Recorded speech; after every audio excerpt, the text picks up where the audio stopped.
रहे हैं India town news, Bharat की बात।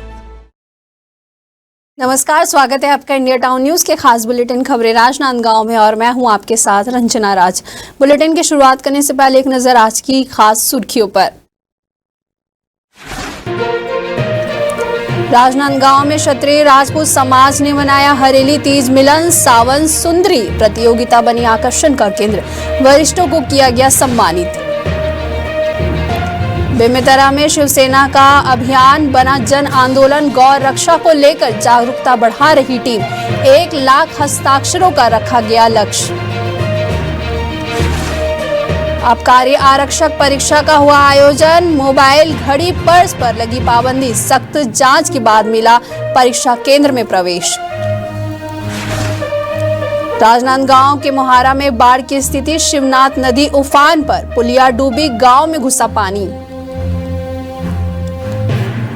मन की बात चौपाल में बना प्रेरणा का मंच, गूंजा प्रधानमंत्री मोदी का संदेश। कार्यक्रम में जिला पंचायत अध्यक्ष किरण रविंद्र वैष्णव रही मौजूद।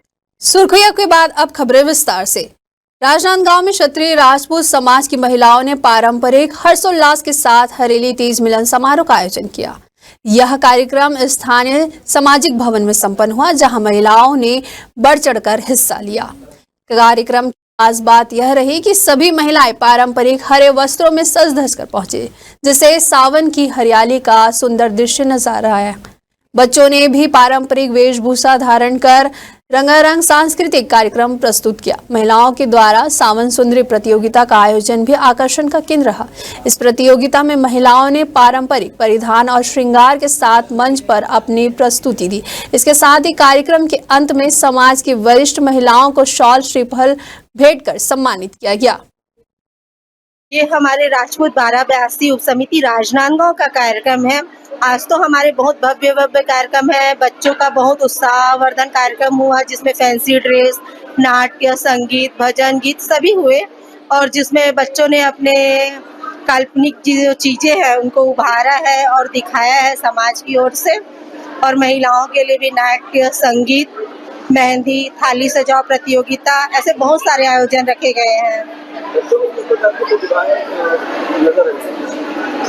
बच्चों में तो जैसे अपने छत्तीसगढ़ की जो परंपरा और जो नृत्य है, जो आज के डेट में दबती जा रही है, हमने समाज की ओर से उसको उभारना चाहा है कि ये छत्तीसगढ़ी जो परंपराएं हैं वो आज के डेट में दबे ना, हम समाज के तरीके से उसको दिखा रहे थे। खबर है बेमेतरा जिले से, जहां इन दिनों गौ माता की बर्बर हत्या और गौ तस्करी की घटनाओं को लेकर आम जनता में भारी आक्रोश देखने को मिल रहा है। इसी मुद्दे को लेकर शिवसेना पार्टी ने बीते 1 माह से जिले के अलग अलग गांवों में महा हस्ताक्षर अभियान चलाया है, जिससे जन समर्थन भी भरपूर मिल रहा है। आपको बता दें कि शिवसेना के प्रदेश प्रमुख परिहार ने बताया कि यह अभियान गौ माता की रक्षा को लेकर शिवसेना की प्रतिबद्धता को दर्शाता है। उन्होंने यह भी कहा कि यह सिर्फ शिवसेना का नहीं बल्कि पूरे हिंदू समाज का आंदोलन बन चुका है। इसके लिए उनकी मांग है कि कलेक्टर स्तर पर 2 गौ सेवकों की नियुक्ति हो, साथ ही गौ माता को राजमाता का दर्जा दिया जाए। बता दें कि दुर्ग संभाग में 1 लाख हस्ताक्षरों का लक्ष्य रखा गया है और शिवसेना ने आम जनता से इस अभियान को सफल बनाने की अपील की है। गांव-गांव में जन जागरूकता फैलाकर शिवसेना यह संदेश दे रही है कि गौ माता की रक्षा हर हिंदू का कर्तव्य है।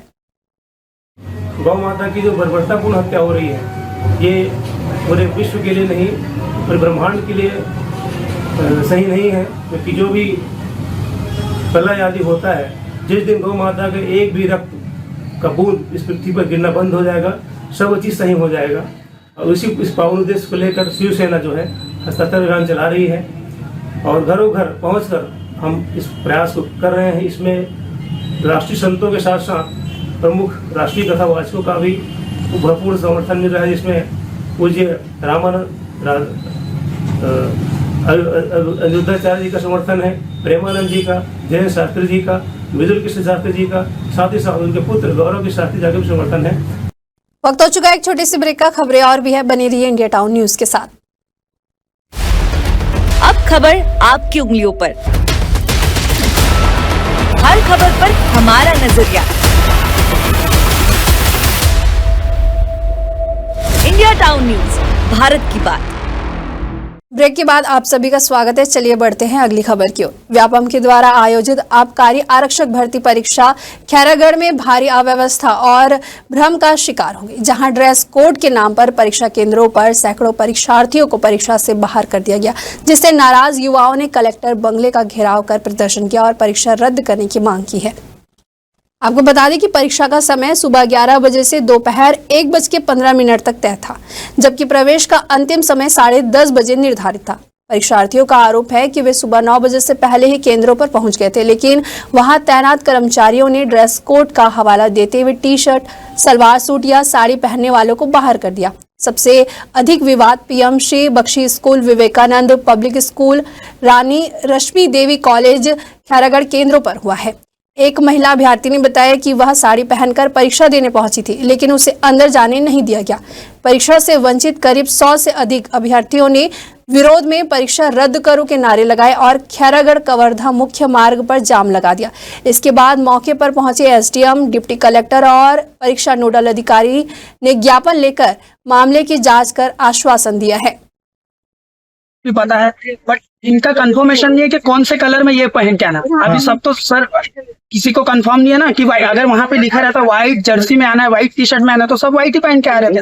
वो लोग विविधता बता रहे, ये नहीं चलेगा, वो नहीं चलेगा, ऐसा करके ये। और वहाँ के अधिकारियों से ना हल्के रंग से पहन के आओ बोलते, हल्के रंग उसमें मेंशन है तो हल्के रंग कौन सा हल्का है? जरूरी है ये टी शर्ट पहन के गए थे, यही पहन के मैं यही कहा, ऐसी बात है सर। और वहाँ के अधिकारी से भी ये किया ना, तो ना अपना आई कार्ड दिखा रहे थे, ना कुछ नहीं बता रहे थे, और उन्हीं ने गेट बन के पुलिस अधिकारी से भी मदद मांगे तो वो लोग बोलते हम लोग कुछ नहीं करते। आपकी रक्षा नहीं था। यहाँ खैरागढ़ रश्मि देवी कॉलेज में मेरा एग्जाम था 12 तारीख का, लेकिन यहाँ मुझे साड़ी की वजह से अंदर जाने। मेरी साड़ी में क्या प्रॉब्लम है बता, मैं खेत काम करती हूँ, ठीक है, और उसके बाद मैं अपने सास ससुर से छुप कर पढ़ाई करती हूँ। आप लोग यकीन नहीं करोगे।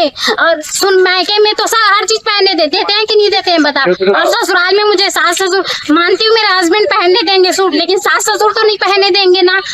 इसी वजह से मेरे साड़ी की वजह से साड़ी ठीक नहीं है तेरा, जाओ तुम मत ये करो, ऐसे करके मुझे वापस कर दिए। तो मैं क्या करूँ बताओ आप लोग ही। इसी वजह से मैं बोल रही हूँ, आबादकारी पेपर रद्द करो, मुझे रद्द ही चाहिए, मतलब चाहिए रद्द। इसके सिवा मैं कुछ नहीं मतलब। छत्तीसगढ़ में पहली परीक्षा नहीं है जो हंगामा हो रहा है। भारतीय जनता पार्टी सरकार आने के बाद लगातार युवाओं से छल हो रहा है। इस प्रकार वैकेंसी सरकार द्वारा निकाली नहीं जाती और निकाली भी गई है, तो आज इस वैकेंसी पर युवकों को, युवतियों को वह कपड़े के नाम पर आज परीक्षा से वंचित कर दिया गया है। कई युवतियां जो साड़ी पहनकर आई थी, महिलाएं साड़ी पहन कर आई थी, उनको क्यों साड़ी पहन के आओ, सलवार सूट पहन के आओ ऐसा कहकर निकाल दिया गया। लड़के जीन्स पैंट पहनकर आए थे, उनको लोअर टी शर्ट पहन के बुलाया गया। कई विद्यार्थी, नौजवान साथी कपड़े तुरंत जाकर नए कपड़े बदलकर बनियान पहनकर कई लोग आए हैं, उसके बाद वंचित कर दिएगा। व्यापम की गाइडलाइन भी स्पष्ट है कि 10:30 बजे तक जो पहुंचेगा उनको परीक्षा दिलाया जाएगा, लेकिन 10:30 के पहले पहुंचने वालों को भी आज वंचित कर दिया गया। कांग्रेस की सरकार थी तो व्यापम में पूरी शुल्क हमारी माफ थी, फ्री में सब परीक्षा दिलाते थे। आज 400 रुपये लेकर ये भारतीय जनता पार्टी सरकार युवाओं को परीक्षा दिलाने पर लगी हुई है, लेकिन आज नौजवान साथियों को, युवतियों को आज परीक्षा से वंचित किया जाना हम निंदा करते हैं। सरकार को जगाना चाहते हैं।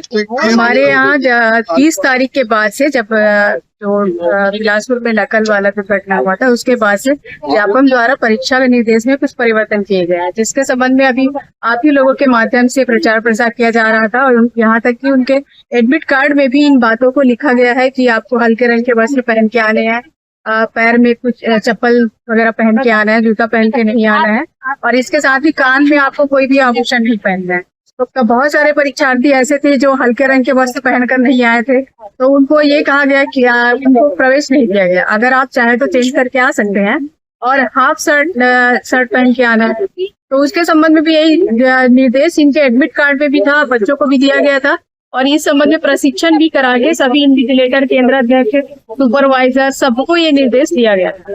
तो जानकारी तो है, अगर जानकारी के बाद भी बच्चे ये तैयारी से नहीं आते हैं तो हम उसके लिए जिम्मेदार नहीं है, क्योंकि निर्देश का पालन करना हमारा कार्य होगा। चलिए बढ़ते अगली खबर की ओर, जहां छत्तीसगढ़ में आज आबकारी आरक्षक भर्ती परीक्षा का सफल आयोजन किया गया। वहीं राजनांदगांव जिले में कुल 41 परीक्षा केंद्र बनाए गए थे। परीक्षा सुबह 11 बजे से दोपहर 1:15 तक आयोजित की गई। जहां अभ्यर्थियों को परीक्षा केंद्र में 2 घंटे पहले पहुंचना अनिवार्य था। वहीं व्यापम के द्वारा जारी की गई गाइडलाइन के अनुसार परीक्षा केंद्र में प्रवेश से पहले सभी अभ्यर्थियों की जांच और दस्तावेज सत्यापन किया गया।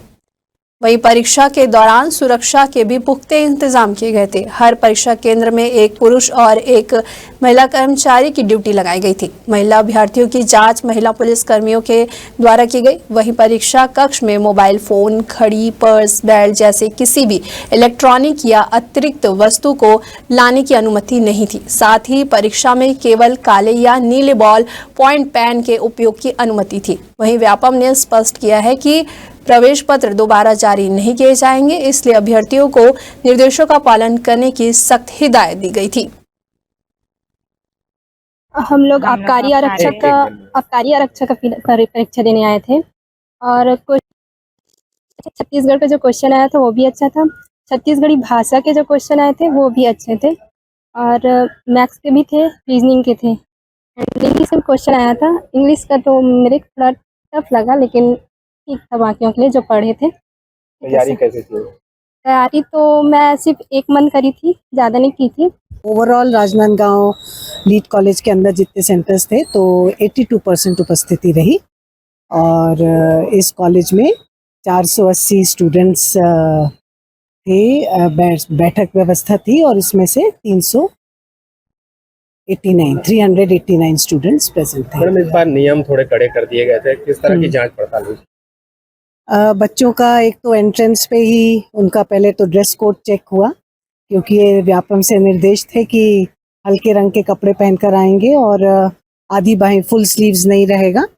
तो ये देखा गया और I card original ID proof था विथ फोटो और जो बच्चे डार्क कलर क्लोथ्स पहनकर आए थे उनको वापस भेजा गया और हल्के रंग के कपड़े पहन करके जो बच्चे आए उनको परीक्षा में बैठने की गैजेट्स वगैरह क्या क्या प्रतिबंधित थे? घड़ी वगैरह भी नहीं पहनी?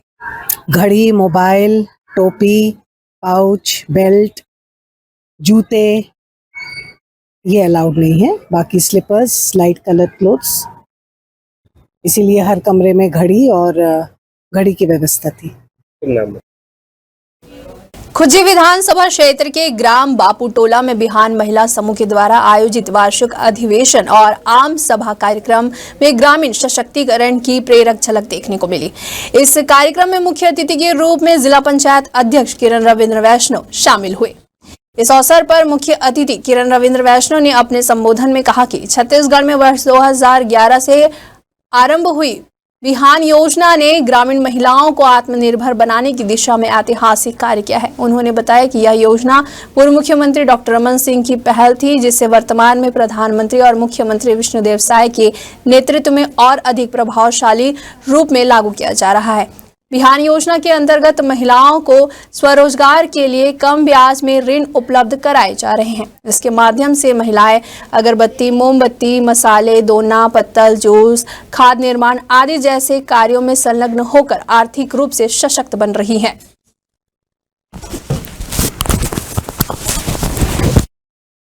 महाराष्ट्र में लगातार हो रही भारी बारिश का असर छत्तीसगढ़ के सीमावर्ती इलाके में भी देखने को मिल रहा है। राजनांदगांव जिले के मोहारा में बाढ़ जैसी स्थिति उत्पन्न हो गई है। लगातार बारिश और डैम के गेट खोले जाने के कारण शिवनाथ नदी का जल स्तर तेजी से बढ़ गया है। आपको बता दें कि शिवनाथ नदी उफान पर है और नदी से लगे इलाकों में पानी भर गया है। नदी के किनारे स्थित छोटा पुलिया पूरी तरह से डूब गया है, जिससे ग्रामीणों को आवागमन में भारी दिक्कतों का सामना करना पड़ रहा है। पानी गांव की सीमा तक पहुंच गया है, जिससे प्रशासन अलर्ट मोड पर है। वहीं पुलिस विभाग ने मौके की गंभीरता को देखते हुए लोगों को सख्त हिदायत दी गई है कि वे नदी के आसपास ना जाएं। वहीं स्थानीय प्रशासन और पुलिस लगातार निगरानी कर रही है और किसी भी आपात स्थिति से निपटने के लिए टीमों को तैनात कर दिया गया है। खुज्जी विधानसभा क्षेत्र के भंडारपुर बूथ में मन की बात कार्यक्रम का 124वां संस्करण बूथ कार्यकर्ताओं और ग्रामीणों के द्वारा सुनाया गया। इस अवसर पर जिला पंचायत अध्यक्ष किरण रविंद्र वैष्णव ने कार्यकर्ताओं के साथ चौपाल में बैठकर प्रधानमंत्री के द्वारा देशवासियों से साझा किए गए विचारों को गंभीरता से सुना और उस पर विचार विमर्श किया। इस दौरान किरण वैष्णव ने कहा कि मन की बात केवल एक कार्यक्रम नहीं बल्कि यह देशवासियों को राष्ट्र के लिए कुछ कर गुजरने की प्रेरणा देने वाला संवाद है। वहीं प्रधानमंत्री के द्वारा हाल ही में अंतरिक्ष से लौटे शुभांशु शुक्ला का जिक्र करते हुए उन्होंने कहा कि जैसे ही शुभांशु सुरक्षित धरती पर लौटे, पूरा देश गर्व और खुशी से झूम उठा। इस तरह भारत के ऐतिहासिक किलों की चर्चा करते हुए प्रधानमंत्री ने आत्मसम्मान, धैर्य और संघर्ष की भावना को जीवंत कर दिया। खैरागढ़ के इतवारी बाजार क्षेत्र में बाढ़ के तेज बहाव में 20 वर्षीय अमित यादव नामक एक युवक बह गया। हादसा उस वक्त हुआ जब अमित अपने दोस्तों के साथ शीतला मंदिर के पास पानी में नहा रहा था। मंदिर की छत से कूदकर युवक खेल रहे थे, तभी अचानक तेज बहाव में अमित का संतुलन बिगड़ गया और वह पानी में बह गया। घटना की सूचना मिलते ही खैरागढ़ थाना प्रभारी अपनी टीम के साथ मौके पर पहुंचे और सर्च ऑपरेशन चलाया, लेकिन कोई सुराग नहीं मिला। पुलिस का अनुमान है कि युवक बाढ़ के तेज बहाव में बहकर रावण भाटा नाले के रास्ते शिवनाथ नदी तक पहुंच गया होगा। जानकारी के मुताबिक अमित के साथ 2 अन्य युवक भी पानी में ही नहा रहे थे, लेकिन वे किसी तरह सुरक्षित बाहर निकल गए। स्थिति को देखते हुए प्रशासन ने लोगों से अपील की है कि वे बाढ़ प्रभावित क्षेत्रों में ना जाएं और सतर्क रहे। हमारे खास बुलेटिन खबरें राजनांदगांव में फिलहाल इतना ही। मुझे दीजिए इजाजत, नमस्कार। आप देख रहे हैं इंडिया टाउन न्यूज, भारत की बात।